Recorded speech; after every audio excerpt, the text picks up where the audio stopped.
ഇന്നത്തെ വീഡിയോ ഏതൊരു പാരൻറ്റിനും വളരെയധികം മനസ്സിലൊരു സന്തോഷവും ഒരു സങ്കടവും എല്ലാം ഇൻക്ലൂഡ് ചെയ്തിട്ടുള്ള ഒരു വീഡിയോ ആയിരിക്കും. അപ്പോൾ അതായത് വേറെ ഒന്നുമല്ല, നമ്മളെ മോന് ലായസിന് ഇന്ന് സ്കൂളിൽ അഡ്മിഷൻ എടുത്ത ദിവസമാണ്. എനിക്ക് സ്കൂളിൽ വിടുക എന്ന് പറഞ്ഞാൽ ഭയങ്കര സന്തോഷമുണ്ട്, ഉള്ളിൽ നല്ല പേടിയും ടെൻഷനും സങ്കടവും ഒക്കെ ഉണ്ട്. അപ്പോൾ ലായസിന് ഇത് അവിടെ ഒരു ഇൻ്റർവ്യൂ ഉണ്ടായിരുന്നു. ഇൻ്റർവ്യൂ പാസ്സായതിനു ശേഷം അവനിക്ക് സ്റ്റാറൊക്കെ കിട്ടിയിട്ടുണ്ട്. അത് വന്ന് കാണിച്ചു തരുന്നതാണ്.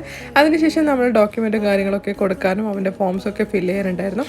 അതൊക്കെ കഴിഞ്ഞു. ഇവിടുത്തെ സ്കൂളും ഇവൻ്റെ ക്ലാസ് റൂമും ഇവൻ്റെ പ്ലേ ഏരിയാസൊക്കെ അവർ നമുക്ക് കാണിച്ചു തന്നിട്ടുണ്ടായി. എനിക്ക് ഭയങ്കര ഇഷ്ടമായിട്ടോ ഈ സ്കൂളിനെ. നമ്മൾ ലായസിനോട് ചോദിച്ചപ്പോൾ അവനക്കും ഭയങ്കര ഇഷ്ടമായി എന്നാണ് അവന് പറഞ്ഞിട്ടുള്ളത്. അതിനുശേഷം നമ്മളിത് അവൻ്റെ ബുക്സും യൂണിഫോംസും ഒക്കെ വാങ്ങിക്കാൻ വന്നതായിരുന്നു. അപ്പോൾ ഇതാ ബുക്സ് വാങ്ങിക്കാൻ വേണ്ടിയിട്ട് ഇങ്ങനെ ടോക്കൺ എടുക്കണമായിരുന്നു. അങ്ങനെ ഇതാ KG-യിലേക്കുള്ള ബുക്സും അതുപോലെ തന്നെ യൂണിഫോംസും ഒക്കെ കിട്ടി. അൽഹംദുലില്ലാ ഭയങ്കര സന്തോഷമായി. അതിനുശേഷം അവൻ്റെ ക്ലാസ് റൂമിലേക്ക് ക്ലാസ് ടീച്ചറെ കാണാൻ വേണ്ടി നമ്മൾ പോവുകയാണ്. അപ്പോൾ ഇതാണ് കേട്ടോ യൂണിഫോം വാങ്ങിച്ചതിൻ്റെ ഡീറ്റെയിൽസ്. അപ്പോൾ അവൻ്റെ ക്ലാസ്സിലെത്തി ടീച്ചർ ഡോക്യുമെൻറ്റ്സ് ഒക്കെ കൊടുക്കാൻ വേണ്ടിയിട്ടുണ്ട്. അതുപോലെ ലായസിന് 1-2 ആക്ടിവിറ്റീസൊക്കെ ചെയ്യിപ്പിച്ചു. മാഷാ അല്ലാഹ് അവനൊക്കെ നല്ല ഇൻട്രസ്റ്റഡ് ആയിട്ട് ചെയ്തെടുത്തിട്ടുണ്ട്. അപ്പോൾ ഇന്നത്തെ വീഡിയോ ഇത്രയേ ഉള്ളൂ. ബാക്കി അടുത്ത വീഡിയോയിൽ കാണാം.